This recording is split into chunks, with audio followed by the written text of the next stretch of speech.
Hello दोस्तों, एक बार फिर से आपका स्वागत है एक नए टॉपिक के साथ। और दोस्तों, आज का हमारा टॉपिक है मेजरमेंट ऑफ प्लास्टर वर्क। दोस्तों, आज का टॉपिक हमारा बहुत ही इंपॉर्टेंट टॉपिक है और इसमें हम आपको जो प्लास्टर वर्क होता है हमारा कंस्ट्रक्शन के अंदर उसकी मेजरमेंट के बारे में सिखाएंगे। दोस्तों, ये टॉपिक जो मेरे साइट इंजीनियर दोस्त हैं, जो मेरे बिल्डिंग में मेरे फ्रेंड्स काम कर रहे हैं, उनके लिए बहुत ज़्यादा इंपॉर्टेंट है। और साइट इंजीनियर्स के लिए इसलिए इंपॉर्टेंट है कि कई सारी कंपनीज ऐसी होती हैं जहां पर आपको प्लास्टर की मेजरमेंट खुद से करके देनी पड़ती है बिल्डिंग डिपार्टमेंट को। वहाँ स्पेशली बिल्डिंग डिपार्टमेंट नहीं आता इसकी मेजरमेंट करने के लिए। तो वो जो आप मेजरमेंट करके देते हैं वो उसको वेरीफाई करने के लिए आता है। और अगर आपको मेजरमेंट्स करनी है तो उसके लिए आपको मेजरमेंट करना आना चाहिए। तो उसमें एज पर आईएस कोड क्या क्या डिडक्शंस होते हैं और हम कैसे उसकी मेजरमेंट करते हैं, क्या यूनिट्स होती हैं, ये हम आपको इस वीडियो के थ्रू आज सबको बताएंगे। तो दोस्तों, मेजरमेंट ऑफ प्लास्टर वर्क की और रिडक्शंस वगैरह के लिए हमारा आईएस कोड 1200 पार्ट 12 1976 यूज होता है। तो ये आप लोग याद रखिएगा। ये इंटरव्यू क्वेश्चंस वैसे भी एक है कि प्लास्टर वर्क की मेजरमेंट के लिए कौन सा आईएस कोड यूज होता है, तो आप आईएस कोड 1200 पार्ट 12 बता सकते हैं। तो दोस्तों, आज हम आपको इंटरनल एक्सटर्नल के कुछ पैरामीटर्स, कुछ कंडीशंस भी बताएंगे कि जिसके बेस पर हम कैलकुलेशंस करते हैं अपने प्लास्टर की। तो दोस्तों, आज आज का ये टॉपिक शुरू करते हैं हम। और दोस्तों, ये जो वीडियो आप देख रहे हैं इसको स्टार्टिंग से एंड तक पूरा देखिएगा, क्योंकि इसमें कई चीजें मैं आपको स्टेप बाय स्टेप बताऊंगा। तो अगर आपसे एक भी कोई स्टेप मिस होगा तो आपकी जो नॉलेज है, वो जो इन्फॉर्मेशन है, वो आधी अधूरी रह जाएगी और वो आपके लिए फिर किसी काम की नहीं है। दोस्तों, हम सबसे पहले शुरुआत करते हैं। तो सबसे पहले मेरा है थिंग्स टू रिमेंबर। हमें क्या क्या चीजें याद याद करनी चाहिए हमेशा के लिए कि जब हमें प्लास्टर की मेजरमेंट्स करनी है। तो सबसे पहला है the dimension before the plaster shall be taken. दोस्तों, इसकी मेजरमेंट के लिए जैसे कि आप लोग जानते हैं कि हमारा जो प्लास्टर है वो ब्रिक वर्क के ऊपर होता है। तो हमें जो मेजरमेंट्स लेनी है, डायमेंशंस लेनी है, वो प्लास्टर से पहले की लेनी है, मतलब ब्रिक वर्क की लेनी है, ना कि प्लास्टर होने के बाद मेजरमेंट्स लेनी है। दोस्तों, दूसरा है skirting top to ceiling height should be taken. दोस्तों, जो हमारी स्कर्टिंग हम लगाते हैं, जैसे मैं कमरे की बात कर रहा हूँ, अगर मुझे टाइल लगानी है तो टाइल की स्कर्टिंग भी लगाऊंगा। तो स्कर्टिंग से सीलिंग की जो हाइट है मेरी, मुझे उसका ही मेजरमेंट करनी है, नीचे वाले की मेजरमेंट नहीं करनी, क्योंकि वहां कोई नेसेसिटी ही नहीं होती प्लास्टर की। दोस्तों, तीसरा है मेरा, अगर अप टू 0.5 स्क्वायर मीटर, अगर मेरे को अगर मेरी मुझे कुछ डिडक्शंस करनी है उसके अंदर और उसका एरिया अगर 0.5 स्क्वायर मीटर आता है या उससे कम आता है, तो हम उसमें एस पर एस कोई आईएस कोड कोई डिडक्शन नहीं करेंगे। दोस्तों, पॉइंट नंबर चौथा है हमारा कि अगर जो एरिया है वो 0.5 square metre to 3 square metre के अप्रोक्स आता है, जो हमारी डिडक्शंस का एरिया है, तो उसके लिए deduction should be made as per condition 5। जो कंडीशन, इसकी कुछ कंडीशंस होती हैं, तो वो मैं अभी आपको बताऊंगा नेक्स्ट स्लाइड्स में। तो उसके deduction as per fifth condition के हिसाब से करते हैं हम उसे। और दोस्तों, आज का आखिरी जो थिंग्स टू रिमेंबर है वो है कि अगर मेरा जो रिडक्शन एरिया है वो 3 स्क्वायर मीटर से ज्यादा आता है, अगर उसकी जो लेंथ इनटू ब्रेथ, अगर जो मेरी डायमेंशन है वो 3 स्क्वायर मीटर से ज्यादा है, तो 100% deduction on both internal external side. तो उसका जो डिडक्शन होगा वो 100% होगा इंटरनल और एक्सटर्नल साइड्स में। लेकिन ये माइनस होगा उसके एरिया में से। और जो हमारी सिल होती है, जो नीचे वाला भाग होता है, सॉफिट जो ऊपर वाला भाग होता है, खिड़की, मैं खिड़की की बात करता हूँ, तो खिड़की का नीचे वाला भाग सॉफिट बोलते हैं और ऊपर वाले भाग को हम, सॉरी, नीचे वाले भाग को हम सेल बोलते हैं और ऊपर वाले भाग को हम सॉफिट बोलते हैं। और जो साइड्स में left and right hand side में होता है उसको जेम्स बोलते हैं। तो उसमें उसमें हमें सेल का, सॉफिट का और जेम्स का एरिया ऐड करना पड़ता है। ठीक है दोस्तों। तो अब हम पढ़ते हैं कि एग्जैक्टली हम कैसे निकालते हैं उसको। तो दोस्तों, आप ये सामने एक डायग्राम देख रहे हैं। ये मैंने एक रूम लिया है 5 मीटर बाय 4 मीटर का, और इसमें मैंने दो विंडो ली हैं, एक W1 है, एक W2 है, और इसमें एक मैंने डोर लिया है। दोस्तों, इसको मैंने लेफ्ट नाम से दिया है, इसको राइट नाम से दिया है, इसको फ्रंट से दिया है, इसको बैक से दिया है। दोस्तों, ये आप अपने जैसे जो बिलिंग वाले बंदे होते हैं वो इसमें अपने ग्रिड्स के हिसाब से दे देते हैं, तो वो आप ग्रिड के हिसाब से भी दे सकते हैं उसको। बट आपको थोड़ा इजी करने के लिए मैंने ग्रिड ना देके मैंने इसको 4 भागों में डिवाइड किया हुआ है, that is left, right, back and front.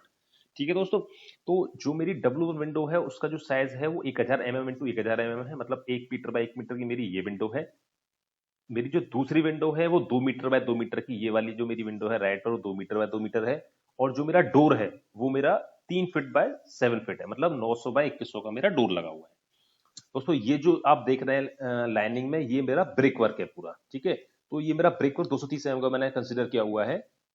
इसके बाद हम आते हैं डोर फ्रेम जो है वो मेरा मेरा 35 mm है, हालांकि मुझे इसकी जरूरत नहीं पड़ेगी, बट मैं आपको इन्फॉर्मेशन के लिए बता देता हूँ कि ये मेरा पॉइंट 35 mm के आसपास है, क्योंकि हमारा जो इंटरनल डोर होता है वो 30 से 35 mm के बीच में क्रैक करता है, हम इसी के बीच में उसको लगाते हैं। तो ये आपको एक इन्फॉर्मेशन दी है मैंने। इसके बाद जो मेरा विंडो का फ्रेम है, ये जो विंडो है इनकी जो फ्रेम है वो 70 mm है। ये हमारा इंपॉर्टेंट है, ये आप याद रखिएगा कि हमारा जो विंडो का फ्रेम है वो 70 mm। इसके बाद दोस्तों हम आते हैं, हमें निकालनी है सबसे पहले प्लास्टर की हाइट, कि प्लास्टर की हाइट क्या होती है। दोस्तों हम कंसिडर करते हैं कि जो मेरा फ्लोर टू फ्लोर हाइट है मेरे प्रोजेक्ट की, मेरे फ्लैट की, वो 3 मीटर 50 है। दोस्तों ये आपकी 3 मीटर भी हो सकती है, या 3 मीटर 50, या फिर 3600 भी हो सकती है, ये कुछ हो सकती है। तो मैंने 3 मीटर 50 से कंसिडर किया हुआ है। तो इसमें से हमें प्लास्टर हाइट निकालने के लिए सबसे पहले हमें 50 mm फ्लोरिंग मार्जिन माइनस करना पड़ेगा, क्योंकि फ्लोरिंग मार्जिन हमें जैसे टाइल या स्टोन लगाएंगे तो वहां हमें नीचे प्लास्टर करने की जरूरत नहीं है, पहला।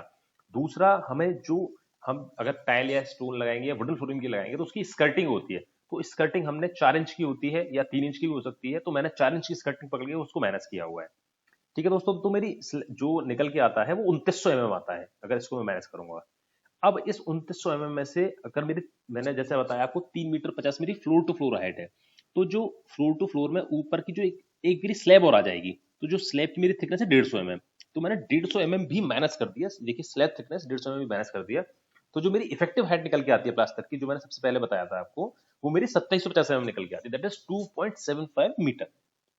ठीक है दोस्तों, तो इसमें आपको कोई कंफ्यूजन नहीं होगी शायद।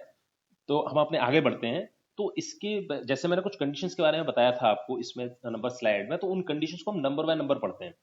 तो दोस्तों सबसे पहले मेरी आती है कंडीशन नंबर 1। कंडीशन नंबर 1, ये जैसे आप देख रहे हैं, ये मेरा ब्रेक वर्क मैंने मेंशन किया हुआ है, ये जो है, और ये एक एक्सटर्नल पार्ट है, एक्सटर्नल है ये, और ये मेरा इंटरनल पार्ट है। ठीक है दोस्तों, अगर ये मेरी कोई विंडो है या दरवाजा है या कोई ओपनिंग है, जैसे मैंने मेंशन किया हुआ है डोर और विंडो फ्रेम, अगर वो डोर और विंडो फ्रेम एक्सटर्नल के साइड पर आ रहा है, एज पर आ रहा है, तो दोस्तों उसका डिडक्शन हम इंटरनल प्लास्टर में नहीं करेंगे, उसका 100% डिडक्शन हम एक्सटर्नल प्लास्टर में करेंगे। ठीक है दोस्तों, इसके बाद हम आते हैं कंडीशन नंबर 2 पर। कंडीशन नंबर 2 मेरी क्या बोलती है कि अगर मेरा जो डोर फ्रेम है वो मेरे सेंटर पर आ रहा है, जैसा कि आप इसमें देख पा रहे हैं कि जो रिबल्स हैं वो बिल्कुल इक्वल इक्वल डिस्टेंस पर है, कि यहाँ से ये डिस्टेंस भी मेरा बराबर है और ये मेरा ये डिस्टेंस भी बराबर है। तो मेरा जो इंटरनल प्लास्टर है उसमें 50% डिडक्शन आएंगे और एक्सटर्नल प्लास्टर 50% डिडक्शन आएंगे। अगर इस केस में आप इंटरनल प्लास्टर निकाल रहे हैं, हम मेजरमेंट इंटरनल प्लास्टर ही कर रहे हैं, तो मेरी डिडक्शन 50% आएंगे, इससे ज्यादा नहीं आएंगे। अब आते हैं हम कंडीशन नंबर 3 पर। कंडीशन नंबर 3 मेरी बोलती है कि अगर जो मेरा डोर फ्रेम लगा हुआ है वो इस फेज पर लगा हुआ है, इंटरनल की साइड्स में, तो टुवर्ड्स एक्सटर्नल नहीं है। फर्स्ट केस में हमारा एक्सटर्नल पे था, जैसे आप देख रहे हैं ये से ये है, ये एक्सटर्नल पे था, अब हमारा इंटरनल की साइड पे लगा हुआ है। तो इसमें क्या होगा दोस्तों कि जो हमारी डिडक्शन होगी वो 100% इंटरनल प्लास्टर में होगी, एक्सटर्नल प्लास्टर में कोई डिडक्शन नहीं होगी।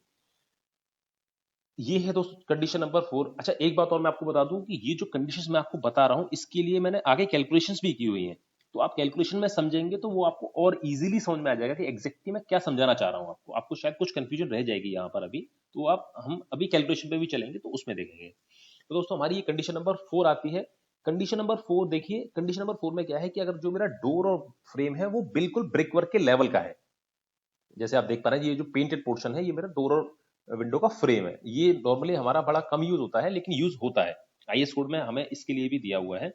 अगर वो थ्रू आउट बिल्कुल ब्रिक वर्क के बराबर ही है तो उसके 100% डिडक्शन हम इंटरनल प्लास्टर में करेंगे और 100% डिडक्शन हम उसकी एक्सटर्नल प्लास्टर में करेंगे।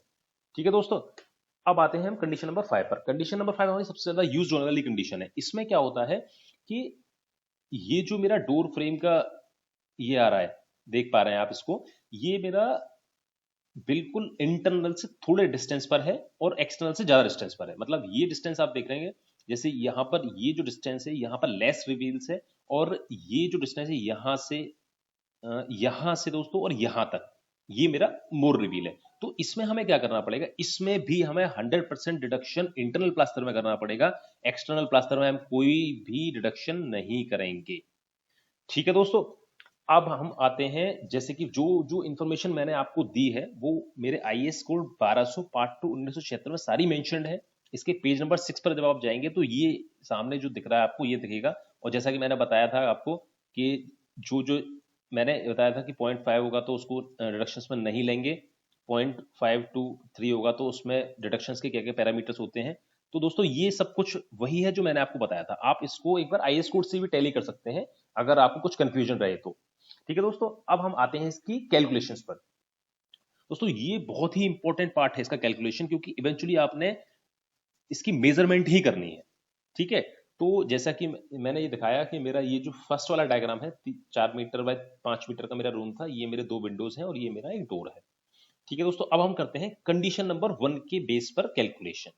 तो कंडीशन नंबर 1 मेरी क्या कहती है कि देखिए, अब मैं इसकी कैलकुलेशन कर रहा हूँ। मेरा रूम का साइज है 4 मीटर बाय 5 मीटर बाय 3.05, जो कि 3 मीटर 50 था। और यहाँ पर बेसिकली बिल्डिंग वाले कुछ ग्रेड्स भी मेंशन करते हैं, जैसा मैंने आपको पहले भी बताया था कि मैंने यहाँ पर कोई भी ग्रिड मेंशन नहीं कर रहा हूँ, क्योंकि आपको कंफ्यूजन थोड़ी ज्यादा हो जाएगी उसमें। और यहाँ पर नंबर्स है, बाकी ये जो फॉर्मेट है ये हर जगह ऑलमोस्ट सेम ही रहता है हर बिलिंग डिपार्टमेंट में। ये लेंथ है, ये ब्रेथ है, ये डेप्थ है। ठीक है दोस्तों, और ये इन तीनों का मल्टीप्लीकेशन है। ठीक है, तो अब हम इसकी कैलकुलेशन करते हैं। सबसे पहले फ्रंट वॉल मेरी ये वाली है। ठीक है, तो फ्रंट वॉल 1 into 4 into 2.75। 2.75 देखिए, जब सबसे पहले मैंने जो निकाल के दिखाया था आपको, ये मेरी 2.75 है। ठीक है, तो अब हम 2.75 हम याद रखेंगे। इसके बाद जैसे हमने इसकी जो डेप्थ है वो 2.75 लिख दिया और मेरी लेंथ हो गई 4 मीटर, तो इस हिसाब से मेरा 11 आ गया। अब आते हैं बैक वॉल पर। बैक वॉल पर देखिए, ये भी 4 है और 4 इंटू 2.75 ये आ गया वही। लेफ्ट वॉल में भी 5 है इंटू 2.75 ये आ गया। और मेरी जो राइट वॉल है ये भी वही है। ठीक है दोस्तों, ये मेरा निकल के आ गया। अब हम आते हैं इसके डिडक्शंस पर। ठीक है, तो अब हम करेंगे इसका लेस करेंगे इसमें से W2। ठीक है, W2 मेरी ये है और मैं कंसिडर कर रहा हूं कि मेरा ये वाला केस है। ठीक है, W2 देखेंगे आप तो 2 इंटू 2 4 आ रहा है। मतलब जो मेरी सबसे 5वीं कंडीशन थी, मैं आपको दिखा देता हूं एक बार, कि अगर मेरा ये 3 स्क्वायर मीटर से ज्यादा है तो 100% रिडक्शन होगा बोथ साइड, और इसके सिल सॉफिट और जेम्स को ऐड करेंगे। ठीक है, अब उसको हम इसी में करते हैं कि W2 जो है मेरा, वो मेरे को माइनस किया मैंने, बट इसमें क्या करना है हमें, एक तो सिल ऐड करना है। देखिए 2 मीटर का ये है W2, तो 2 मीटर में मैंने पॉइंट इंटू 0.16 क्या कि मैं फ्रेम पहले लगाऊंगा उसके बाद प्लास्टर करूंगा। और तो 230 की मेरी ब्रिक वर्क थी, 70 mm का मेरा इसका जो मेरा फ्रेम था उसकी थिकनेस है, विड्थ थी।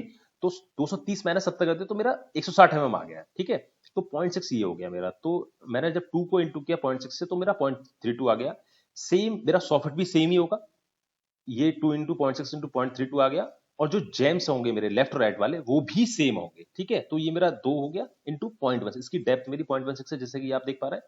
तो ये 3 मुझे ऐड करने पड़ेंगे और ये माइनस करना पड़ेगा। तो इन सबको जब मैं ऐड करूंगा दोस्तों, ये मैंने 4 माइनस किया है, बाकी सबको ऐड किया है, तो मेरा 46.78 स्क्वायर मीटर मेरी प्लास्टर की क्वांटिटी निकल के आएगी। ठीक है, इसमें देखिए सबसे, अब आप सोच रहे होंगे हमने W1 क्यों नहीं लिया, क्योंकि W1 हमने इसलिए नहीं लिया क्योंकि जब ये इस फेज पर है तो इंटरनल प्लास्टर में डिडक्शन नहीं होगा, ये एक्सटर्नल प्लास्टर में जाएगा। ठीक है, अब हम आते हैं केस नंबर 2 पर। केस नंबर 2 हमारा क्या बोलता है कि देखिए वो डायग्राम वही है, और कंडीशन नंबर 2 जो कंडीशन नंबर 2 में मैंने आपको फिगर दिखाया था वो ये वाला है। इसमें क्या है, 50% डिडक्शंस ऑन इंटरनल और 50% डिडक्शन ऑन एक्सटर्नल, बट हम बात कर रहे हैं इंटरनल प्लास्टर की, तो हम इंटरनल पर चलेंगे इसमें। ठीक है, तो वही दोस्तों वही सेम फॉर्मेट है ये। अब आते हैं हम इसमें फ्रंट वॉल जैसे हमने निकाली थी 1 इंटू 4 इंटू 2.75, तो 1 इंटू 4 ये मेरा 4 है तो उससे 11 निकल के आ गया। अब मैंने लेस डोर डी, ये जो मेरा डोर डी है ये मैंने माइनस किया। ठीक है दोस्तों, तो अब देखिए मैं बताया कि 50% रिडक्शन करना है तो मैंने 0.5 किया हुआ है यहाँ पर। ठीक है, और मेरा डोर की साइज क्या था 900 बाई 2100, तो 0.9 इंटू 2.1, तो ये मेरा माइनस ये निकल के आ गया 0.95। ठीक है, अब आते हैं हम बैक वॉल पर। बैक वॉल मेरी ये है तो 1 इंटू 4 ये आ गया। अब लेस फॉर W1। ठीक है, तो W1 सेम वही है कि मेरा यहाँ है तो 50% रिडक्शन आएगा, तो 0.5 इंटू 1 इंटू 1, क्योंकि 1 मीटर बाय 1 मीटर है तो ये 0.50 आ गया। इसके बाद दोस्तों आता है लेफ्ट वॉल मेरी ये वाली है। लेफ्ट वॉल 1 इंटू 5 इंटू 2.5 ये निकल के आ गया। ठीक है, इसमें दोस्तों कोई डिडक्शन का कोई चांस ही नहीं, क्योंकि कुछ ना यहाँ डोर है ना विंडो है, इसको छोड़ देंगे हम। इसके बाद आते हैं हम राइट वॉल पर। राइट वॉल मेरी देखिए 1 × 5 × 2.75, 1 × 5 × 2.75। इसके बाद जब हम आएंगे तो अब हमें देख पा रहे हैं आप कि अब मुझे W2 पे आता हूं मैं। तो W2 दोस्तों जैसे हमने इसमें किया था, देखिए W2 जैसा हमने इसमें किया था सेम हमें इसमें करना है। लेकिन इसमें जो याद रखनी चीज वो ये है कि जैसे हमारी 230 का हमारा ब्रेक वर्क है और 70 mm की मेरी फ्रेम की विड्थ है, तो मैंने इसको माइनस किया, वो 160 आया था। अब 160 को मैंने 2 से डिवाइड किया क्योंकि 50% तो जाएगा इंटरनल प्लास्टर में और 50% जाएगा मेरा एक्सटर्नल प्लास्टर में। तो दोस्तों मेरा ये 80 mm आएगा। तो अब जब मैं सिल के लिए एरिया निकालूंगा तो मेरा एक सिल मैं निकाल रहा हूँ, उसकी 2 मीटर इसकी लेंथ है। तो अब मैं इसको इंटू करूंगा, वो 0.08 से करूंगा। लास्ट शीट में मैंने 0.16 से किया था क्योंकि यहाँ 160 mm था। अब यहाँ मुझे 50% लेना है तो मैं इसको 0.08 से करूंगा, तो ये मेरा ये निकल के आएगा। दोस्तों ये तीनों में मैंने 0.8 लिया है, 0.08 लिया है और 2 से इंटू करके जब मैं फाइनली इसको करूंगा इन सबको तो मेरा 45.70 निकल कर आएगा। दोस्तों इसमें ये भी लेस होगा, ये मैंने माइनस साइन में लगाना शायद में कोई एरर है, तो ये भी लेस होगा इसमें। तो जब फाइनल लगाएंगे वो उसमें मेंशन नहीं हो रहा शायद, तो ये भी लेस होगा इसमें। तो ये मेरा 45.70 स्क्वायर मीटर निकल के आएगा। और मैंने नीचे भी मेंशन किया हुआ है 50% reduction in internal plaster and 50% reduction in external plaster. ठीक है दोस्तों, तो इसको निकालने का फंडा ये होता है। अब हम आते हैं कंडीशन नंबर 3 पर। कंडीशन नंबर 3 पर मतलब जो मेरा डोर और विंडो का फ्रेम है वो इंटरनल की साइड पर आ रहा है। इसमें हमने क्या बताया था आपको कि 100% रिडक्शन होगा इंटरनल प्लास्टर में, एक्सटर्नल में कोई रिडक्शन नहीं होगा। तो हमें सारे रिडक्शन इसमें इंटरनल में लेने हैं। तो दोस्तों जो मेरा आ रहा है, अब हम बात करते हैं फ्रंट वॉल की। तो फ्रंट वॉल मेरा 1 × 4 ये निकल के आ गया। अब इसमें से मैंने डोर को माइनस कर दिया तो -1 100% ले रहा हूं मैं, -1 × 0.9 × 2.1 जो मेरा डोर का साइज है ये मेरा आ गया। अब मेरी आती है बैक वॉल। बैक वॉल में आप देख पा रहे हैं ये रहा बैक वॉल मेरी ये है, ये मेरी बैक वॉल है। तो बैक वॉल को मैंने 1 × 4 किया तो मेरा 2.75 आ गया, 11 लेस इन W1 तो -1 × 1 ये मेरा -1 आ गया क्योंकि 1 मीटर बाय 1 मीटर है और 100% मुझे डायरेक्शन लेना है। इसके बाद मैं आता हूँ लेफ्ट वॉल पर। लेफ्ट वॉल मेरे को एज इट इज लेनी है, ठीक है दोस्तों। और राइट वॉल जो है वो मेरे को 1 × 5 2.75 ये आ जाएगा, ये आएगा मेरा 13.75। और इसमें W2 को मैंने लेस कर दिया तो W2 मेरी है 2 metre by 2 metre, -1 × 2 metre by 2 metre, ये मेरा -4 आ गया। अब दोस्तों इसमें देखिए मैंने नीचे मेंशन क्या किया है, 100% reduction in internal plaster and no reduction in external plaster, sill soffit and jambs area will be added in external plaster. दोस्तों इसमें जैसे आप देख पा रहे होंगे, आपके दिमाग में ये आ रहा होगा कि हमने W2 में इस बार सिल सॉफिट और जेम्स को ऐड नहीं किया है। दोस्तों ये हमने इसलिए ऐड नहीं किया क्योंकि ये हमारा एक्सटर्नल प्लास्टर में ऐड होगा, इंटरनल प्लास्टर में ऐड नहीं होगा। ठीक है, अब हम आते हैं कंडीशन नंबर 5 पर। कंडीशन नंबर 5 मेरी, मैंने आपको बताया था कि मेरी बोलती है कि वो बिल्कुल मिडिल में आ रहा है, वो बिल्कुल पूरे ब्रिकवर्क को घेर रहा है। जैसा कि आप सामने देख पा रहे हैं, ये जो कलर्ड पोर्शन है ये वाला, इसमें 100% रिडक्शन इंटरनल में हुआ और 100% रिडक्शन एक्सटर्नल में हुआ। दोस्तों ये वीडियो थोड़ा लंबा है बट प्लास्टर में इतने लूप होल्स वगैरह होते हैं इसीलिए थोड़ा सा ज्यादा टाइम लग रहा है हमें इसे समझने में। तो सेम दोस्तों हमने वही कैलकुलेशन की हुई है फ्रंट के लिए, वही इसमें से डोर को लेस किया है और 100% रिडक्शन है तो 1 × 2 किया है। बैक वॉल का सेम कैलकुलेशन है, लेस W2 किया है हमने, फिर लेफ्ट वॉल को एज इट इज छोड़ा है। राइट वॉल को भी हमने 5 × 5 किया है, 1 × 5 किया है 2.75 से। फिर इसमें से हमने ये माइनस कर दिया जो हमारा ये वाला फ्रेम था, और 100% रिडक्शन करेंगे हम तो इसलिए माइनस कर दिया। 100% reduction in internal and external plaster. ठीक है दोस्तों, ये हमारा इस कंडीशन नंबर 4 के लिए कैलकुलेशन है। अब हम आते हैं जो हम कैलकुलेशन करते हैं कंडीशन नंबर 5 के लिए। दोस्तों ये जैसे मैंने आपको बताया था कि ये वाला मेरा एक पर्टिकुलर पोर्शन पर है, ठीक है, और ये लेस रिबल्स यहाँ पर है और मोर रिबल्स यहाँ पर है। तो इसमें 100% डिडक्शन हम इंटरनल साइड में करेंगे, एक्सटर्नल में कोई डिडक्शन नहीं करेंगे। इसके बाद हम आते हैं, जैसे ये डायग्राम पुराना वाला ही है जो आप देखते आ रहे हैं। तो फ्रंट वॉल में मेरी 1 × 4 सेम, मैंने डोर को माइनस किया, 1 × 900/2100 का डोर है, ये माइनस कर दिया मैंने। अब मैं आ गया बैक वॉल पर। बैक वॉल मेरी ये है, बैक वॉल में मैं 1 × 4 2.75 ये मेरा निकल के आ गया। देन मैंने इसमें से W1 को माइनस कर दिया, -1 × 1 × 1 ये मेरा -1 निकल के आ गया। अब मैं आता हूँ लेफ्ट वॉल पर, ये मेरी लेफ्ट वॉल है, लेफ्ट वॉल सेम एज जो पुराना वाला कर रहे हैं दोस्तों। अब हम आते हैं राइट वॉल पर, जिसमें 2 मीटर बाय 2 मीटर की विंडो लगी हुई है। तो एरिया मैंने पूरा निकाल दिया पहले इसका, फिर जो W2 है वो मैंने माइनस किया है, ठीक है।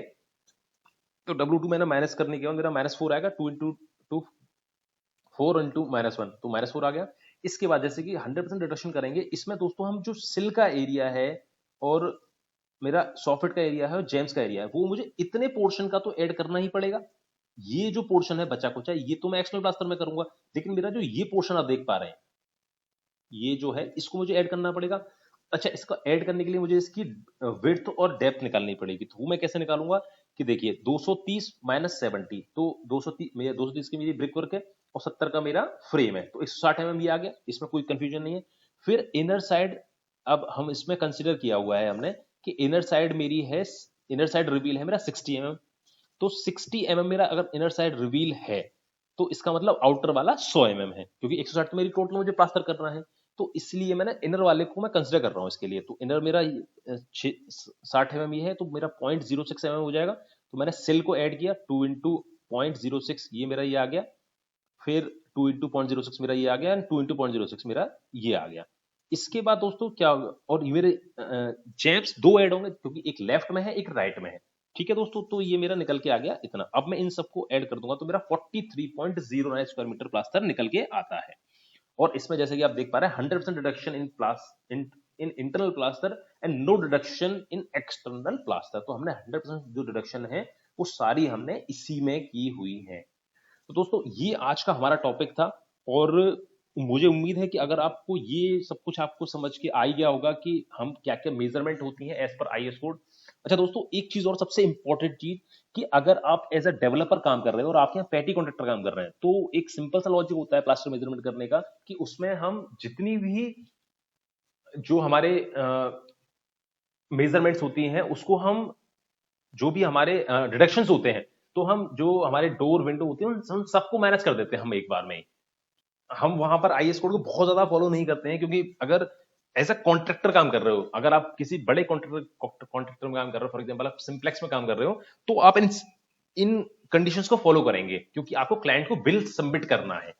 तो आप इन रूल्स पर चलेंगे, क्योंकि आपने इनके बेस पर ही, IS कोड के बेस पर बिल, IS कोड CPW के बेस पर ही आपने बिल रेज करना है। बट अगर आप डेवलपर काम कर रहे हैं, जैसे शोभा काम करती है, ATS काम करती है, तो आपको जो एरिया है उसमें से डायरेक्टली जो ओपनिंग्स है उनको मैनेज कर देना उसका एरिया, और जितना एरिया बच के आएगा और जो हाइट है उससे हम कैलकुलेशंस करते हैं।